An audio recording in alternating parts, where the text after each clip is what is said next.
जहां जहां मतदान हुआ वहां विपक्ष के लोग कहीं से इस मजबूती में नहीं थे, आज भी नहीं है। लेकिन कुछ लोग जो एनडीए के अंदर ही उन लोगों ने प्रधानमंत्री जी की बातों का उल्लंघन किया, माननीय गृह मंत्री जी की बातों का उल्लंघन किया, भारतीय जनता पार्टी के राष्ट्रीय अध्यक्ष की बातों का, माननीय मुख्यमंत्री जी की बातों का उल्लंघन किया। तो वैसे लोग जिन लोगों ने साथ रहकर और हमारे प्रधानमंत्री जी, मुख्यमंत्री जी, इन सब लोगों की बातों की अवहेलना की है, अगर यही रवैया आगे रहा तो बहुत नुकसान हो सकता है विधानसभा के चुनाव में, और इस नुकसान को हम नहीं होने देना चाहते हैं। इसलिए अभी से हम सब लोगों को सचेत करना चाहते हैं, एनडीए गठबंधन के सभी दलों को, कि कुछ लोग अब अंदर में ही अपने पैर में खुद ही कुल्हाड़ी मारने के लिए, जैसा कि लोगों ने किया और विपक्ष को मौका दे दिया, वरना विपक्ष कहीं से उस स्थिति में था ही नहीं, आज भी नहीं है। तो फिर लोग कुछ उस तरह की बात करके मौका न दे दें, इसलिए हमारी कोशिश है कि वैसी स्थिति नहीं आए। तो हम शाहाबाद को हमने पहले इस कार्यक्रम के लिए चुना है। इसके पीछे भी यही मकसद है कि उन इलाकों में, शाहाबाद में और मगध के इलाके में, हम इस बार फिर से लोकसभा चुनाव की तरह विपक्ष की झोली में नहीं जाने दे चीज़ों को, उसकी पुनरावृत्ति नहीं हो, इसलिए हम उसको चुनने का काम किया है। तो मुख्य रूप से यही बात थी। आप सवाल कीजिए। एक जो हमारी पार्टी के पुराने मुद्दे हैं, कुछ नए मुद्दे हैं, सभी मुद्दों को जोड़कर हमने उस पर चर्चा की है, और चर्चा करते हुए अंतिम रूप से हम लोगों ने 14 सूत्री प्रस्ताव वहाँ से पारित किया है। और दूसरा था विधानसभा का चुनाव, जो बस कुछ ही महीनों के बाद बिहार में होने वाला है, उसके संदर्भ में चर्चा हुई कि कैसे मजबूती से उस चुनाव को जीता जा सके। यही दो महत्वपूर्ण विषय थे जिस पर वहाँ मुख्य रूप से चर्चा हुई है। चर्चा के उपरांत जो मुद्दे हमारे हैं पहले से हैं ही, एक बड़ा मुद्दा भी जो पूरे देश के स्तर का मुद्दा है, लेकिन बिहार सहित जिन राज्यों का नुकसान हो रहा है पिछले 50 वर्षों से, जिस विषय के कारण, उस विषय पर कहीं कोई चर्चा अभी नहीं दिख रही है, और वह मुद्दा है डिलिमिटेशन का।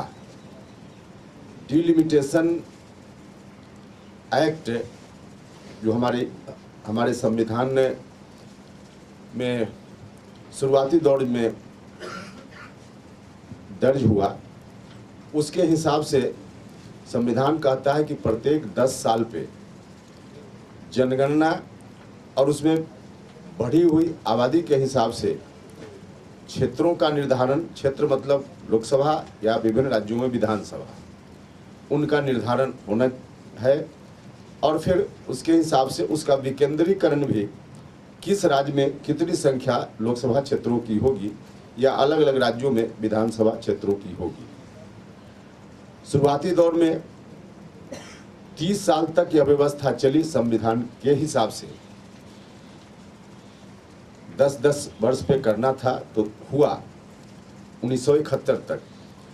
बाद में होना था 10 साल के बाद, लेकिन उसी बीच आपातकाल का दौर आ गया, और उस इमरजेंसी के दौरान, वह इमरजेंसी अपने आप में काला धब्बा आज़ाद भारत के हिंदुस्तान में था।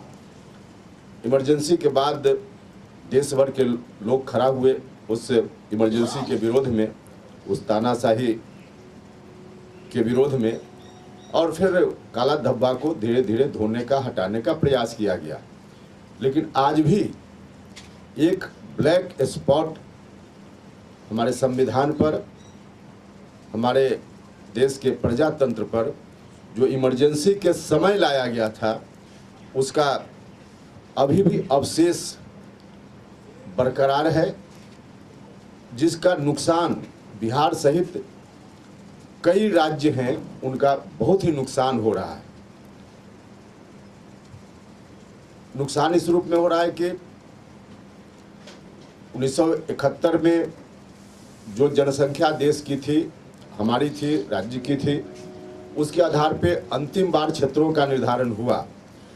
उसके बाद फिर 76 में जब इमरजेंसी था, उस वक्त संविधान में 42वां संशोधन लाया गया और उस संशोधन में ही कहा गया कि अगले 25 वर्षों तक अब यह काम नहीं होगा, जनसंख्या बढ़ी हुई जनसंख्या के आधार पर क्षेत्रों का निर्धारण नहीं होगा, क्षेत्रों का विकेंद्रीकरण नहीं होगा। तो 25 साल और उसके बाद फिर 25 साल पूरा होने वाला था, फिर 25 साल के लिए एक्सटेंशन हुआ, मतलब 50 साल, जिसकी शुरुआत 1976 से हुई। अब तक बढ़ी हुई आबादी के हिसाब से जो संविधान में हमारा अधिकार है, उस अधिकार का उल्लंघन करते हुए क्षेत्रों की संख्या नहीं बढ़ाई गई, क्षेत्रों का विकेंद्रीकरण नहीं हुआ। तो जो संवैधानिक अधिकार हमारा था, उसको 1976 में संशोधन संविधान में करके फ्रीज कर दिया गया। तत्कालीन सरकार ने अनडेमोक्रेटिक स्टेप्स लिए, बहुत सारे स्टेप्स आपातकाल के दौरान प्रजातंत्र के खिलाफ लिया गया था, लेकिन यह एक ऐसा स्टेप था जो आज भी बरकरार है और इसके रहते हुए बहुत नुकसान हो रहा है बिहार का और भी कुछ राज्यों का। बढ़ी हुई संख्या के आधार पर क्षेत्रों का निर्धारण हमारा संवैधानिक अधिकार है और उस हिसाब से यदि संख्या 2011 में अंतिम बार जनगणना हुई है, उसी के आधार पे अगर क्षेत्रों की संख्या का निर्धारण हो तो लोकसभा में जहां अभी हमारे 40 एमपी बिहार से चुनकर जाते हैं, उनकी संख्या 60 से भी ज़्यादा हो जाएगी। और उसी तरह से विधानसभा में 243 लोग, उनकी संख्या भी काफ़ी बढ़ जाएगी। उनकी संख्या बढ़ेगी तो जो शेड्यूल्ड कास्ट के लिए रिजर्वेशन है, जहां शेड्यूल्ड ट्राइब्स के लिए रिजर्वेशन है, उनकी संख्या भी बढ़ेगी। मतलब संख्या नहीं बढ़ाई जा रही है, डिलिमिटेशन नहीं हो रहा है, तो इसका नुकसान सामान्य वर्ग के लोगों को है, बिहार की जनता को है और अनुसूचित जाति, अनुसूचित जनजाति को भी है। उनकी संख्या भी, उनका प्रतिनिधित्व भी नहीं हो पा रहा है जितना संविधान के हिसाब से होना चाहिए, चाहे पार्लियामेंट हो या विधानसभा हो। अब इस कारण से कितना बड़ा नुकसान हो रहा है जिसकी कल्पना नहीं की जा सकती है। देश के कई राज्य हैं जहां लगभग 10 लाख लोग मिलकर, एवरेज 10 लाख लोग ही मिलकर एक एमपी चुनते हैं, और बिहार सहित कई ऐसे राज्य हैं जहां लगभग 30 लाख लोग मतलब मतदाताओं से मेरा मतलब है, 30 लाख मतदाता मिलकर एक एमपी चुनते हैं। भारत के संविधान की मूल भावना का यह उल्लंघन है। भारत का संविधान भारत के हर नागरिक को एक वोट का अधिकार देता है, एक व्यक्ति एक वोट, और उसके वोट का मूल्य बराबर। अब जो व्यवस्था अभी चल रही है, उस व्यवस्था के तहत सबका मूल्य बराबर नहीं हो रहा है। कहीं 10 लाख लोग मिलकर एक प्रतिनिधि भेज दे रहे हैं पार्लियामेंट में, और कहीं 30 लाख लोग मिलकर एक प्रतिनिधि भेजते हैं। तो इससे विकास पर भी बहुत असर हो रहा है। जो अनुसूचित जाति जनजाति, इनके रिप्रेजेंटेशन पर असर हो रहा है, इनका हक मारा जा रहा है। सामान्य वर्ग के लोगों का भी बहुत ही नुकसान हो रहा है।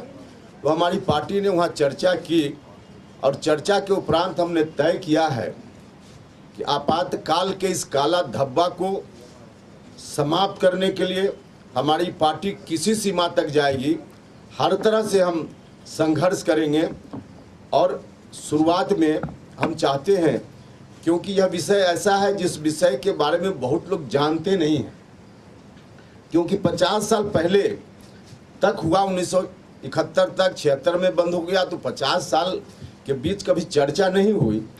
साउथ के लोग जिनका थोड़ा लाभ हो जा रहा है डिलिमिटेशन नहीं होने के कारण, तो वहाँ के लोग काफ़ी सजग हैं।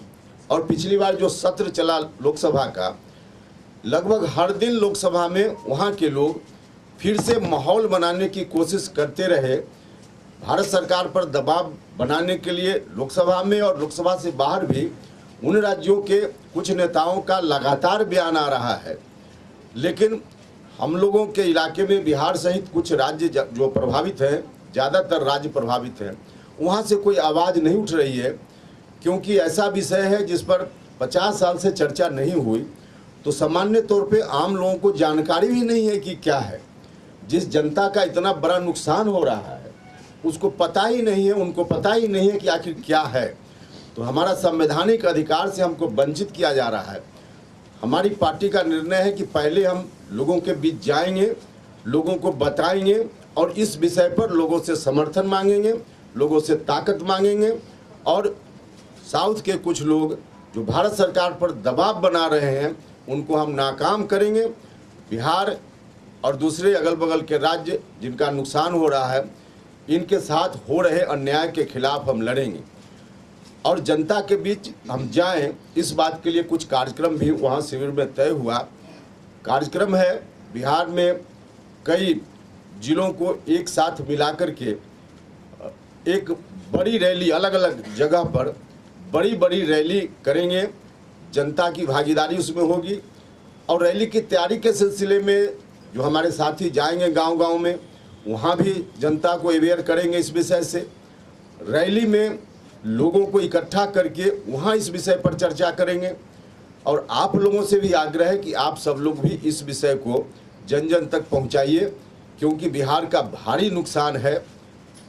यह आप सब लोगों से भी आग्रह है और हमारी पार्टी का कार्यक्रम तो तय है, जिसके हिसाब से हम शुरुआत में 25 मई को पहली रैली हम करेंगे शाहबाद की धरती पर।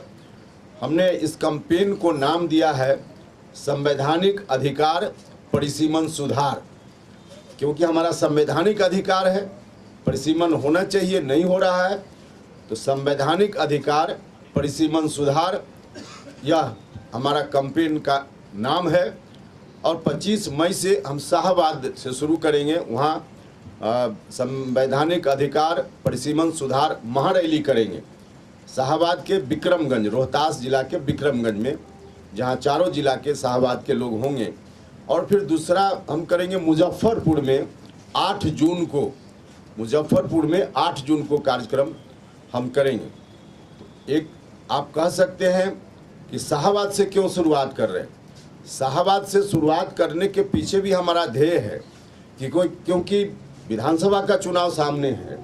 पिछले विधानसभा में या अभी लोकसभा जो बीता, उस चुनाव में भी यही शाहबाद का इलाका है जहां विपक्ष को ज़्यादा सफलता मिल गई थी।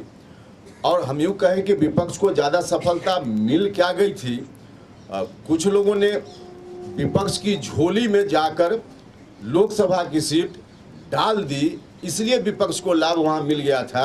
वरना अंतिम चरण में गोल जहां 27 वर्षों के सफर में 17,000 से भी अधिक छात्रों ने डॉक्टर एवं इंजीनियर बनकर भरे सफलता की ऊंची उड़ान, जहां साधारण छात्र भी असाधारण सफलता प्राप्त कर बना रहे इतिहास।